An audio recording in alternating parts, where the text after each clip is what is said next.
딸 양육에 소홀했다. 아예 뭐 신경을 안 썼던 아빠가 있었는데 딸이 사망하면서 그 보험금이 이제 문제가 된 겁니다. 예, 그렇습니다. 딸이 사망을 했고요. 아빠는 딸이 어릴 때 이혼을 해서 딸에게 전혀 뭔가 양육에 도움을 주지 않았다고 합니다. 그런데 예. 딸이 사망하니까 사망보험금 뭐 2억 3천만 원 중에서 7억 5천만 원을 지금 아버지가 상속을 받아간 거거든요. 예. 그래서 이제 엄마가 화가 나서 헌법재판소에 아니 어떻게 저런 아버지가 상속을 받아갈 수 있느냐. 양육비를 한 푼도 안 준 아빠가 어떻게 7천여만 원 가져가느냐. 그러니까요. 예, 예. 그건 부당하다라고 해서 이제 헌법재판소에 헌법 소원을 낸 건데 예. 헌법재판소는 아버지가 가져가는 게 맞다라고 결정을 이제 내린 사건인데요. 이 사건 발단으로 좀 가보면 예. 이 부부가 1981년에 결혼을 합니다. 1981년에 결혼을 해서 그 해에 딸을 낳았어요. 딸을 예. 낳았으니까 지금 딸 나이가 뭐 한 37, 8 됩니다. 우리 나이로.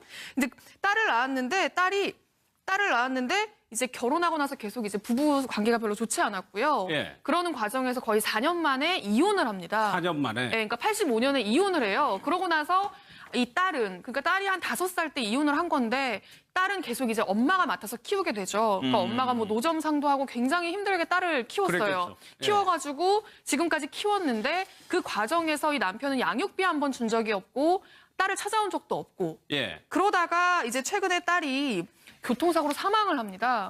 교통사고로 사망을 하니까 사망한 장례식장에도 아버지는 나타나지 않았어요. 빈소에도 안 나타나고. 예, 그렇습니다. 나타나지 않았는데 이제 교통사고를 당했으니까 보험금이 나오잖아요. 네. 사망보험금이 나와서 사망보험금을 받을 때쯤 되니까 아버지가 나타난 겁니다. 아버지가 나타나서 사망보험금이 총 2억 3천만 원이었는데 예. 그중에 7,500만 원을 자기 몫이라면서 받아간 거예요. 예. 그러니까 이 엄마는 남편이 이거 받아가는 거 말이 안 된다라고 민사소송을 예. 보험사한테 제기를 했고요. 그것뿐만 아니라 어떻게 이런 사람에게 상속 권한이 있을 수가 있느냐라면서 헌법재판소에 헌법 소원까지 제출을 예. 한 겁니다. 근데 인정을 안 했어요. 일단 소정수 구사, 이 어머니의 입장에서는 충분히 이해가 되는 상황입니다. 그렇죠. 이게 지금 1985년에 이혼을 하고 그 뒤에는 전혀 어떤 양육비 같은 것도 전 남편이 주지도 않고. 찾아오지도 않고. 예, 찾아오지도 않고. 그리고 사실상 혼자 이제 다 딸을 키웠단 말이에요, 이 딸을. 그런데 이 딸이 2011년 한 30살쯤 됐을 때 교통사고로 이제 사망을 하게 되고 그래서 다 이 어머니가 알아서 이제 뭐 장례까지 치르게 되고 이러면서 보험사 또 뭐 소송이라든지 이런 것까지 다 하게 되고 그래서 보험금을 받았는데 그때서야 남편이 거의 그럼 한 30년 그러네요. 만에 네. 나타나서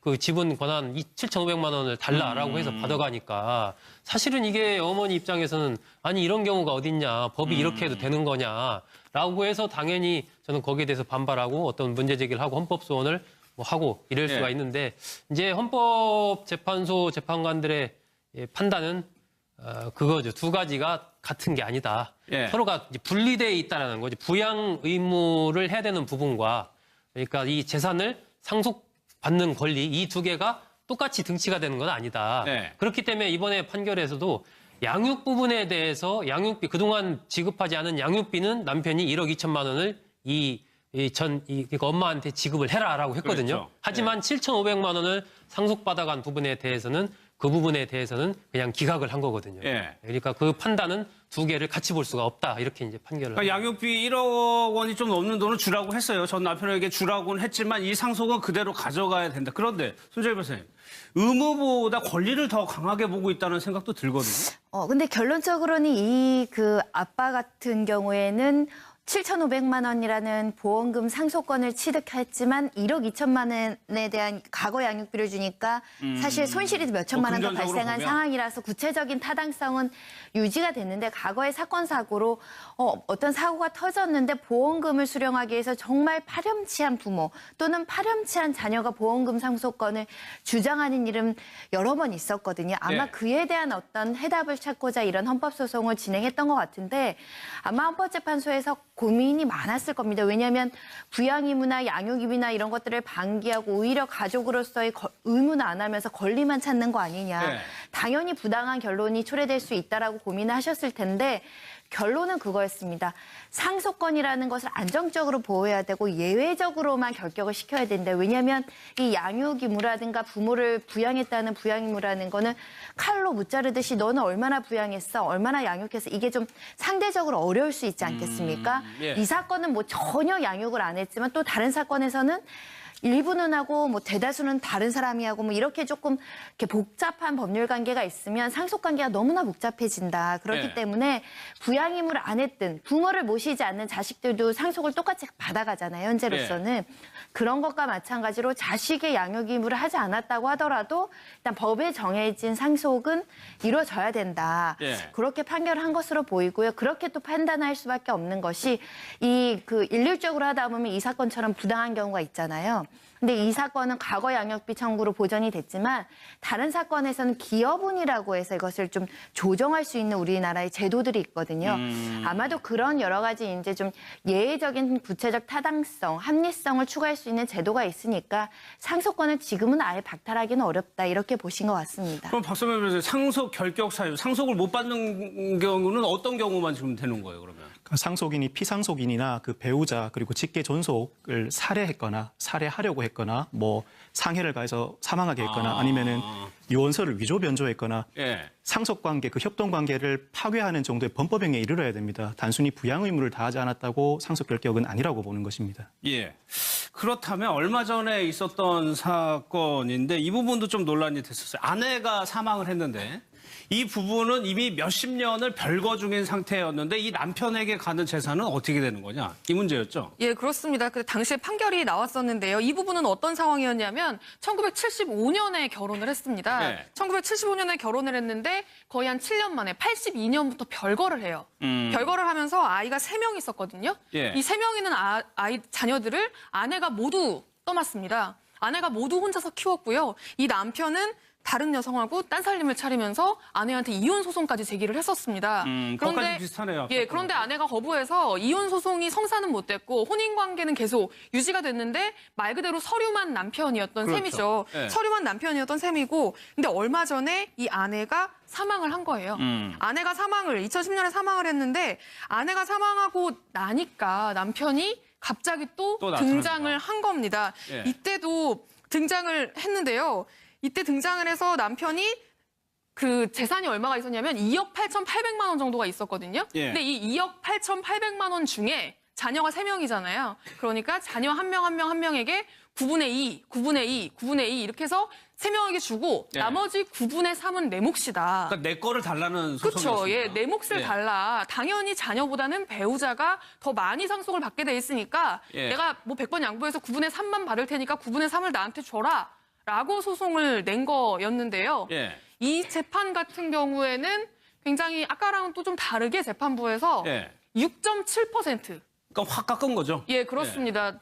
이 남편에게 돌아가는 어떤 상속분을 아예 안 주진 않았고요. 6.7%만 인정을 했습니다. 그러니까 손정현 변호사, 이거는 이제 재판부가 기여분이라고 해가지고 이 남편이 재산 형성에 얼마나 기여했느냐 그 부분을 좀 봐줬단 말이에요. 그러니까 그 상속재산에서 기여분이라는 거는 그 상속인들이 특별하게 봉양을 한다거나 특별하게 뭐 병원 치료비를 댄다던가 평생 모시고 살았다던가 이런 특별한 경우에 있어서는 상속재산에서 기여분을 아예 빼놓고 나머지 재산만 나누게 되어 있거든요. 예를 들면 똑같은 자식이라도 어떤 자녀가 평생 동안 부모를 모시고 자신의 어떤 돈 벌은 걸로 병원비도 되고 네, 생활비도 되고 그러면 그분이 상속재산을 더 많이 가져가는 게 합리적이잖아요. 네. 그래서 특별 기여도분이라는 걸 산정하는데 그냥 평상시 그냥 부모한테 잘하는 정도로는 특별 기여도가 인정이 안 되거든요. 근데 이 사건처럼 아버지가 30년간 나몰라라 했을 때 어머니는 전부 자신이 어떤 자녀들을 양육을 했고 그 자녀들은 또 평생 자신들이 직장 생활하면서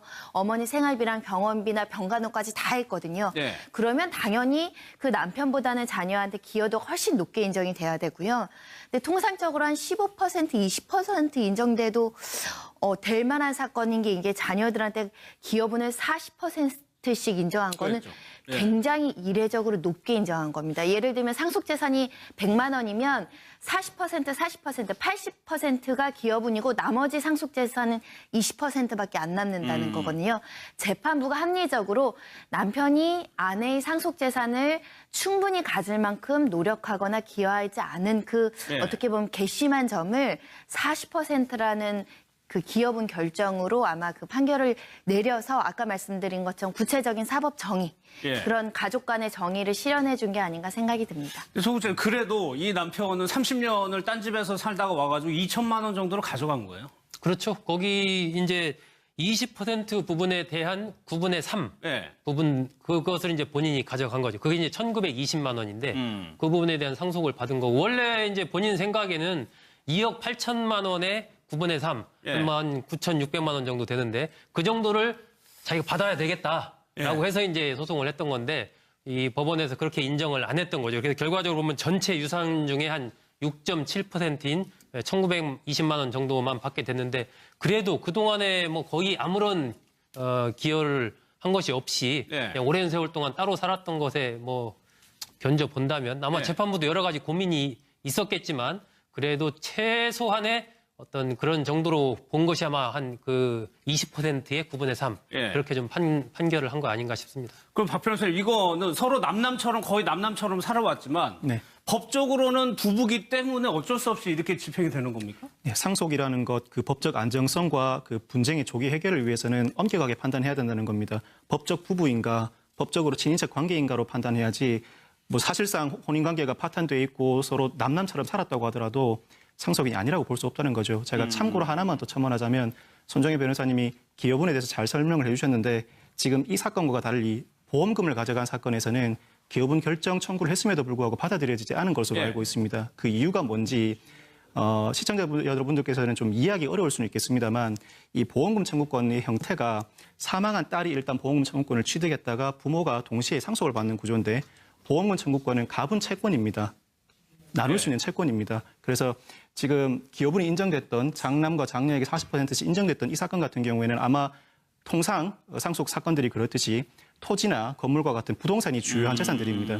성격이 다르다는 말씀이시죠? 예, 토지나 부동산 같은 이런 재산들은 상속재산 분할을 할 수가 있고 상속재산 예. 분할 절차에서 기여분 결정 청구를 할 수가 있는데 이런 보험금 청구 같은 가분 채권 같은 경우에는 상속재산 분할 대상이 아닙니다.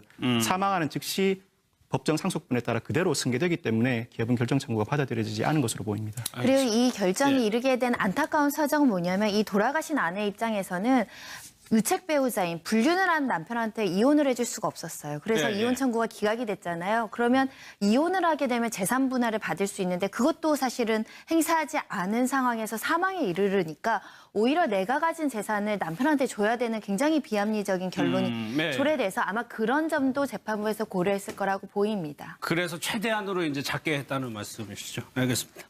다음 내용으로 좀 넘어가겠습니다.